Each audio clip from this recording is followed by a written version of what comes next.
Pensa em quase tudo que a gente faz no mundo digital hoje. O feed de uma rede social, o catálogo de um serviço de streaming, o estoque de uma loja online. Por trás de tudo isso, existe uma linguagem trabalhando sem parar, organizando uma quantidade absurda de informações. Essa linguagem é o SQL. E hoje a gente vai entender como ela funciona. Pois é, seria um caos, né? Essa imagem ajuda a gente a entender exatamente o problema que o SQL resolve. Nós vivemos num verdadeiro oceano de dados. O SQL é a ferramenta que nos permite mergulhar nesse oceano e pescar com uma precisão cirúrgica exatamente a informação que a gente precisa.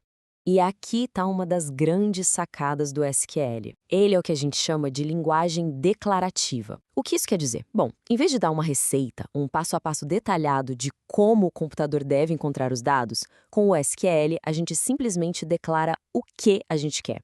É como chegar no restaurante e pedir um prato sem precisar ensinar o chefe a cozinhar.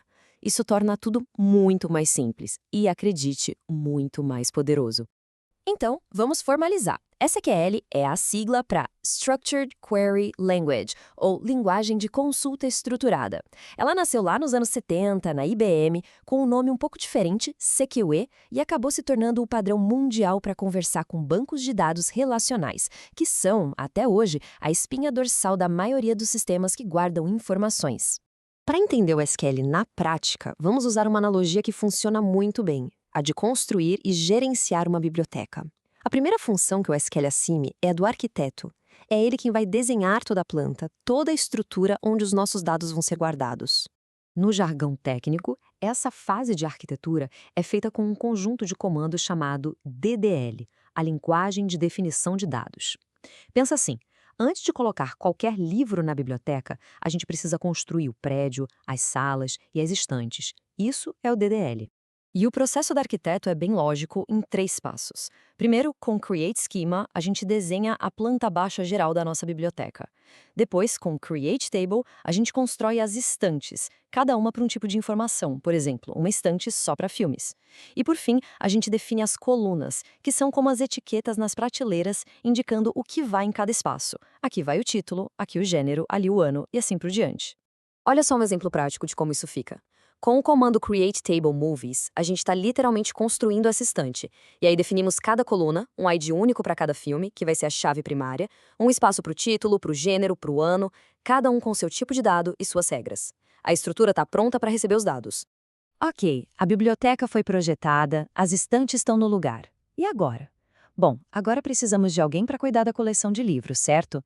É aqui que o SQL veste o chapéu de gerente de coleções, responsável por adicionar, alterar e remover os dados.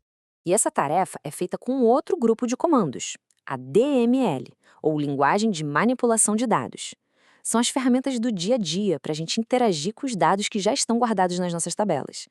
O comando insert é o mais direto de todos. Ele serve para quê? Para colocar um livro novo na estante.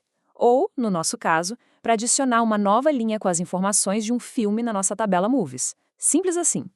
E se a gente cadastrou uma informação errada? Sem pânico, o comando update está aí para isso. Ele permite editar os dados que já existem.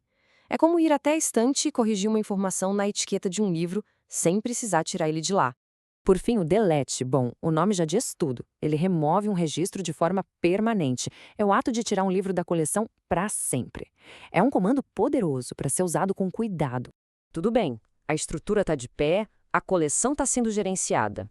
Agora chegamos na parte que para muitos é a mais interessante e poderosa de todas: fazer perguntas. O SQL agora se transforma no nosso bibliotecário particular, um bibliotecário extremamente rápido e eficiente. Vamos imaginar um pedido bem específico. A gente quer uma lista com os títulos de todos os filmes de ficção científica lançados a partir de 2011. Como a gente traduz esse pedido para uma linguagem que o banco de dados entenda? A gramática para fazer perguntas em SQL é surpreendentemente simples e se baseia em 3 palavras-chave: select, from e where. Selecione de onde, com quais condições. É quase como montar um quebra-cabeça. Vamos ver como funciona. O primeiro passo é dizer de onde queremos a informação, from movies. Isso é como falar para o nosso bibliotecário: por favor, vá até a estante de filmes. A gente aponta exatamente para a tabela que nos interessa. O segundo passo são os filtros, com a cláusula where. Aqui a gente refina a busca. where o gênero seja igual a sci-fi e o ano de lançamento seja maior que 2010. O bibliotecário agora vai ignorar todos os outros livros e focar só nos que atendem a esses dois critérios. E por último, com o Select Title, a gente diz o que quer de volta. Dos livros que ele encontrou, não precisa trazer o livro inteiro, só a informação da capa, ou seja, apenas o título. É a nossa lista de resultados. E olha que legal o resultado final. Quando a gente junta tudo, temos uma consulta em SQL perfeitamente clara e legível. O banco de dados entende essa frase, executa a busca em 1000 segundos e devolve exatamente o que foi pedido. Essa capacidade de combinar filtros de forma lógica é o que torna as consultas tão poderosas. Fica a pergunta: por que uma linguagem criada há tanto tempo continua sendo tão fundamental hoje em dia? A resposta está na força que um padrão bem estabelecido tem. Essa citação resume bem a ideia. O fato do SQL ter se tornado um padrão universal foi um divisor de águas. Permitiu que desenvolvedores e empresas aprendessem uma única linguagem que funcionaria em diversos sistemas diferentes. Isso deu segurança e liberdade para construir coisas incríveis. E essa linha do tempo mostra que não é uma moda passageira. Desde a primeira padronização oficial, lá em 1986, o SQL vem evoluindo, ganhando novos recursos, mas sem nunca quebrar o seu núcleo fundamental. Essa estabilidade é algo raríssimo e muito valioso no mundo da tecnologia. Então, para a gente amarrar tudo, o SQL é a língua franca dos dados estruturados. A sua grande força vem da sua natureza declarativa, onde a gente diz o que quer e não como fazer. E ele nos dá o poder de ser o arquiteto para definir a estrutura, o gerente de coleções para cuidar dos dados e o bibliotecário para encontrar qualquer informação. E isso tudo nos leva a uma reflexão final. Aprender SQL é mais do que aprender a programar. É aprender a arte de fazer perguntas de forma estruturada. Com essa habilidade, um universo de dados e de respostas se abre.